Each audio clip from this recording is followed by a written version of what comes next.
Hey people, so every once in a while in my comment section I get one person at least asking how I animate a specific thing, and I keep saying I'm gonna make a tutorial, and I don't.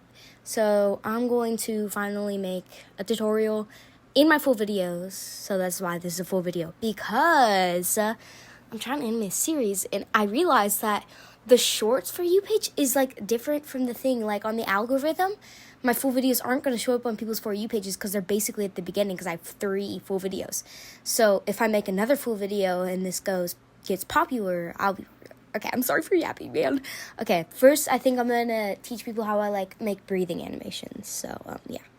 Okay, so this is how I make my breathing animations. So you have your rig for your character imported. I usually use object/element. You can save that there. So you click on the torso, you go to effects, and you click add effects. So there's an effect called pinch bulge. So you're gonna search pinch/bulge, and you use standard settings. So now I like to make it really big, so you can kind of center it where you think it would be. This is actually pretty good.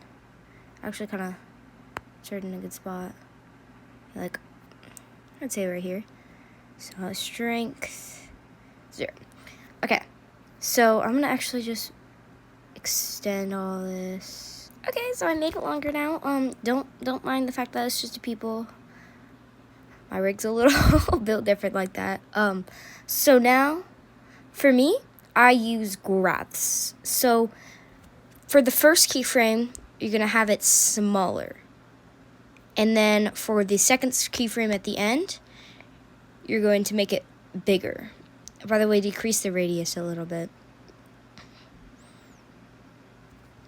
And then, if you don't know how to do graphing, I'm gonna attempt at teaching you. I'm not very good at teaching with anything, especially with words. So you click on this little weird thing under the keyframe button, and then instead of this weird singular graph, you click on this thing. Also, I have premium, so you probably will have to watch an ad. And then you click on the third one.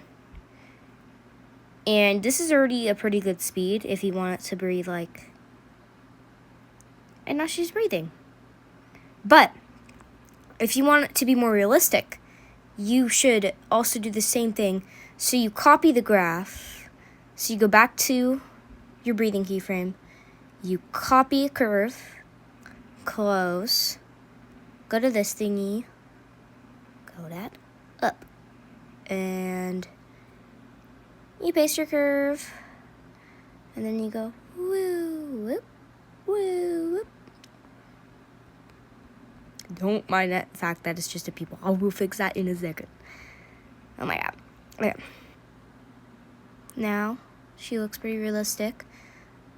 Let me fix the head. Yeah, anyway, back to what I was saying. And then you add that same graph with the paste curve. And you do the same thing here. Okay, now you have the ears moving along with it. And if the head is grouped together, you make sure to have that pivot point in the right spot. And then you go. And you add the graph. Also use the up down for this. Use the rotation for the ears. Up and down for the head. For the breathing, it's pinch bulge. For the arms, it's position, which is up down. And it goes like that. Oh! Now she's breathing. Okay. That was the first tutorial. Okay, now I'm gonna do how I make the colors in certain areas inverted. Okay, so we have a nice little pattern here. So to make things inverted, you can just use the invert effect, but that's not what you do to make things under this square inverted. So first you need to change the color to white, and then go to blending and opacity and click on difference and go to difference, and it's that simple. Yeah, and you can do this for text as well, as long as it's white, because for example, if it was black, it's the same. If it's white, it's different. Yar, yar, yar. Okay, now we're moving on to the last tutorial, which is almost as simple as the last one. It just does a little bit of keyframe work. So, yeah, it's gonna be the rainbow changing thingy, okay? Yeah. Okay, we're still here with this background. So what I'm gonna do is I'm gonna group these together so it's one thing.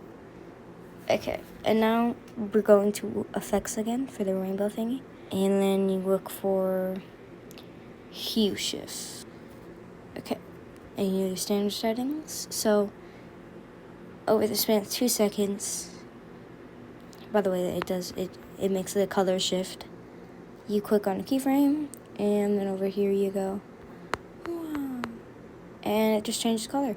If you want a specific, like, if you want it really saturated, you need to get like a really saturated color, and then when you add the hue shift,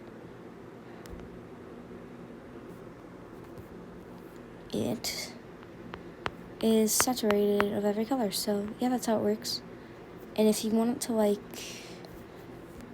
you want this green to turn into red, I like the complex way of things, so I make a red one. Or you could use hue shift to get the exact shade if it's something complex and animating. And it just goes red. Or you could add like a, wait, or you could use like a graph on like opacity to do this. I don't actually know what I'm doing. It looks cool though, you know? Okay, I gotta stop now. Okay, so that was it. If you want another tutorial vid, let me know in the comments. And if you want like another type of vid, like me like revealing some lore stuff, I've been thinking about doing that because I do get a lot of questions about lore. If you want me to make a little lore reveal video that's like a full video, I can do that as well. I don't do full videos that often, and I want to start doing more full videos, so keep that in mind, that I'm probably going to do a little bit more full videos from now on. Okay, goodbye.